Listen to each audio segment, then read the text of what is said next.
Take all her hair. Not a single one left. When I get the market, I'll sell it for a good price. I beg you, don't! It hurts! My dear family, what you just heard was not a killing spree. It was the old bald man in the village, Wang Lao, who was killing a phoenix! That night, Wang Lao was drunk and ran to the backyard. He saw a pile of firewood. He rubbed his eyes and took a look. Ayo! That was a bird he had never seen before. It was small, but it had feathers amazing. It was colorful under the moonlight. Its wings were golden green. When it shined, it was like a rainbow. Although its wings were crooked, it looked like it was injured. But its spirit was obvious. It was definitely a phoenix! A divine bird! Wang Lao's greedy heart exploded! How much does it cost? He didn't care about the fear in the bird's eyes! He grabbed it with his bare hands and pulled a rusty metal chain! He snapped it! It unlocked the little phoenix in the yard! The little phoenix was trembling and cried out in a hoarse voice! Kind man, please let me go! I'm a divine bird of Mount Kunlun! I'm injured! Please let me go! I'll give you a goldfish to keep you from worrying. Is that okay? He endured the pain and took a gold feather from his most beautiful plumage. As soon as the feather left its body, the golden light flashed, and it became a real gold bar! Wang Lao grabbed the gold bar and his mouth was crooked. But his greed was not enough and he swallowed it. The next day, he went into town to sell gold bars. The shopkeeper was a black-hearted man. He pulled him aside and whispered, "Old man, gold bars are good, but do you know what is more valuable? It's the phoenix's heart and blood. It is said that it can cure all diseases and grant a long life. You bring it to me, I'll give you a fortune." The shopkeeper reached out 5 fingers and his eyes were poisonous. The blood of Wang Lao rushed to his head at once. He ran home like crazy. This time, no matter how the little phoenix cried and struggled, he could not hear it. He roughly opened the little phoenix's mouth and took a sharp broken tile to get the hard blood. The little phoenix screamed and struggled. Countless beautiful, colorful feathers were torn off and blood dripped all over the place. Soon, the little body that was supposed to shine became blood-blurred and dark. Wang Lao struggled for a long time and did not get the blood. He was so angry that he thought the bird was a useless broom. He threw it into the village as if it were garbage and threw it into the smelly sewer. That evening, a little child was carrying firewood taller than himself and slowly walking home. The child had a hard life. His mother passed away early and his father, Sun Li, who took care of him. He lived a quiet life, but he also had a kind heart. When he passed by the smelly sewer, he suddenly heard a very weak cry, like a kitten's howl. He stopped, knelt down, and gently plucked the weeds. At this moment, his heart was broken. All he saw was a little bird he had never seen lying in the mud. It was covered with mud and blood. It could hardly be seen. Only those black eyes were filled with tears and helplessness and looked at him weakly. The child's heart burnt in an instant. He remembered that his mother said he should take care of all the lives in the world. He almost did not hesitate and immediately put down the firewood. He did not care about the smelly sewer and carefully used his thick cloth to wrap up the small, trembling body. He held it tightly in his arms and ran home. Dad! Hurry up and save him! He's shouting with a cry!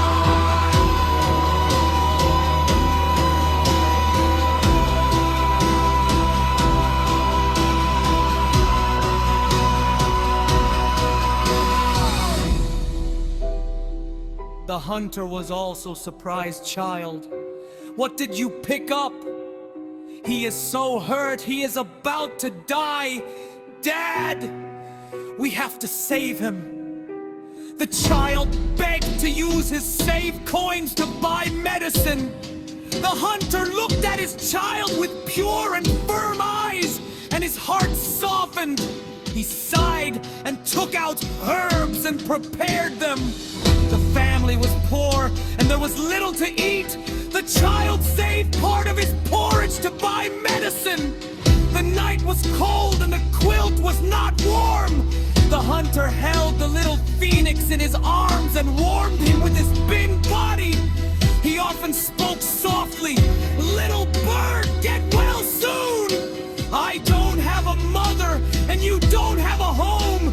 I will accompany you from now on! I will do my best to take care of you." Day by day, they cared for him as if he were family. A miracle happened. The little phoenix greatly healed. A new feather grew out of his body. It was more brilliant than before, shining under the sun with living colors. Finally, he could stand and shake his wings.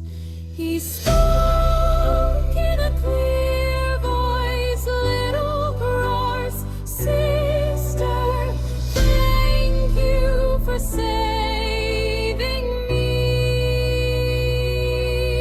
Little Grass was surprised and happy.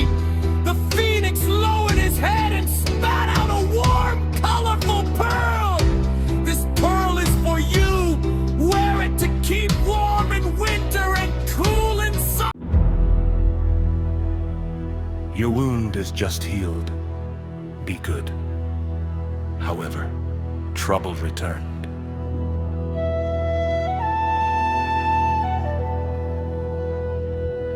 Wang Lao drunkenly revealed the secret idle villagers heard, and their greedy eyes burned.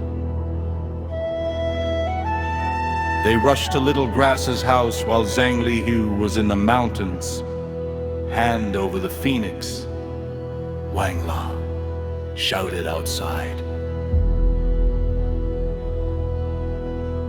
Little Grass stood in front of the door, trembling but firm. Nonsense! You threw him away! You almost killed him!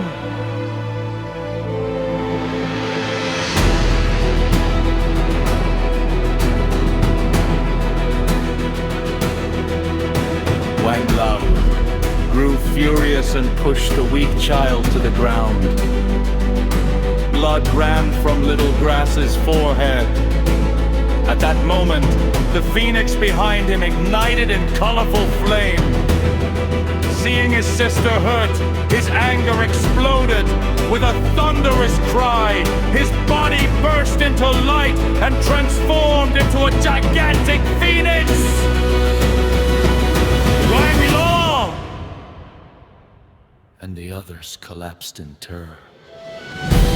A scorching wind lifted them like trash and hurled them away. They fled the village and never returned.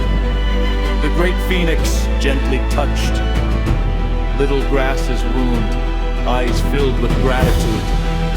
I must return to Mount Kunlun, but I will never forget your kindness. If you or the village are in trouble. Call me and I will return. He rose into the sky like a rainbow and flew west. After he left, Little Grass felt empty. He often stared toward the western mountains in silence. Years later, disaster struck. A terrible drought cracked the land, killed the crops and dried the wells. The villagers despaired, seeing his father weak and the people suffering. Little Grass remembered the promise. He climbed the western mountain and cried out with all his strength, "Flower Phoenix, come back and help us!" The sky filled with radiant clouds. The phoenix descended, more magnificent than ever. Seeing the dying land, he spread his wings across the heavens. Storm clouds gathered, lightning split the sky. Rain poured down in colorful light. Rivers flowed again. The sick recovered. The village was reborn in joy. When the rain ended, the phoenix shrank into a small form and landed gently beside Little Grass, rubbing his face. "This time I will stay. I will protect you, protect Uncle, protect our village." From then on, the phoenix remained. He sheltered the land so the seasons flowed gently. He grew up beside Little Grass and accompanied sign Lion to peaceful old age. Every spring thereafter, the villagers could see the beautiful phoenix in front of the graves of father and child, crying softly in endless longing and gratitude. After watching this story, dear families, may your life be as colorful as the phoenix. Click the heart to follow. In the next story, more wonders await.